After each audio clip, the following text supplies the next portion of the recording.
안녕하세요. 아침TV 하경숙입니다. 어제는 대통령이 헌재에서 10차 변론이 있었는데요. 참 뭐라고 말할까 마음이 짠했습니다. 국무총리가 들어오니까 대통령이 한 5분 있다가 그대로 퇴장을 했습니다.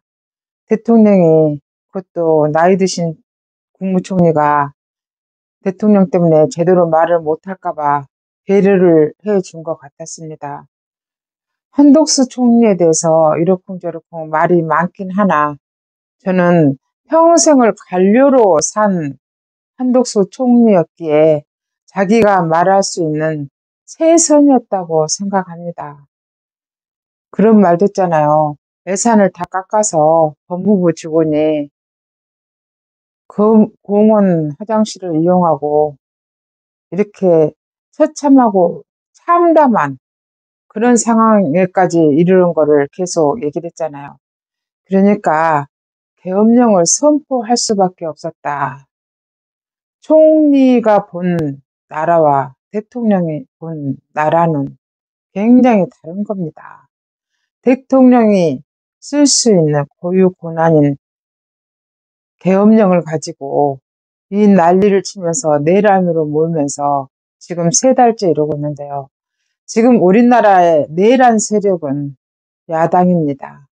그리고 한동훈입니다.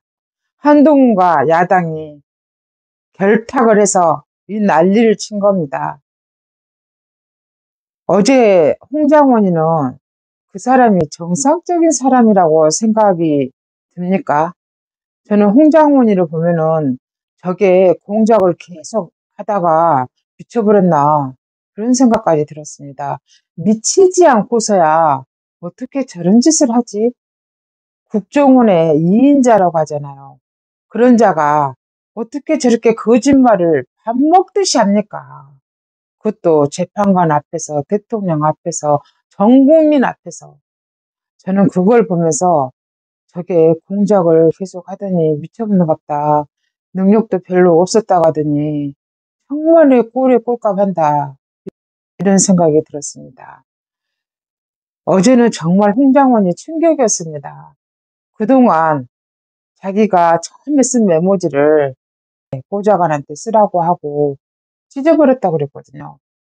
그래서 두 번째 직원이 쓴 거를 가지고 검찰에도 냈다고 그렇게 말이 왔는데 어제는 충격적이게 처음에 썼다는 메모지 지가 계속 찢어버렸다고 그랬거든요. 찢어서 버렸다고 했는데 그 찢어서 버렸다는 메모지가 또 나타났습니다. 근데요, 더 충격적인 게 이게 그림도 아니고 글씨도 아니고 정말 우리를 뭘로 보고 저따위 행동을 하는 겁니까? 정말로 저게 지금 민간인가? 저는 그런 생각도 들었습니다. 수천 년 전에 인류의 최초의 글씨라는 세기 글자도 저렇게 안 생겼어요. 근데 2025년입니다. 지금은. 저게 글씨라고 내놓습니까? 근데 더 희한한 거는 저 글씨가 어떻게 해서 10명이었다가 12명이었다가 14명이었다가 16명이라는 말가 나오는데 그런 명단이 나올 수가 있겠습니까? 저 글씨가 어떻게 해서 그 명단이 될 수가 있겠습니까? 우리 정말 이해가 안 됩니다. 아무리 봐도 이해가 안 됩니다. 근데 어떻게 박선훈이는 또 저걸 가지고 내란으로 대통령은 뭡니까? 지금 북한의 지령을 받아서 대통령을 몰아내려고 저것들이 작당을 했다는 게 다 보이고 있습니다. 세간에는 중국이 박근혜 대통령 탄핵 때는 뭐 3천억인가 풀었대요. 근데 그 몇 배의 돈을 풀었단 말도 떠돌고 있더라고요. 이게 결론이 어떻게 날지 나와봐야 알겠지만 결론은 정해져 있습니다. 이 탄핵은 처음부터 절차부터 잘못됐고 중간에 내란을 빼는 건 더 잘못됐고 그때 내란을 뺄 때 각하를 시켰어야 되는데 각하를 안 시킨 것도 정말 아이러니하고 문제는 문영배가 생긴 대로 놀아요. 비겁하게 생긴 게 또 비겁해요.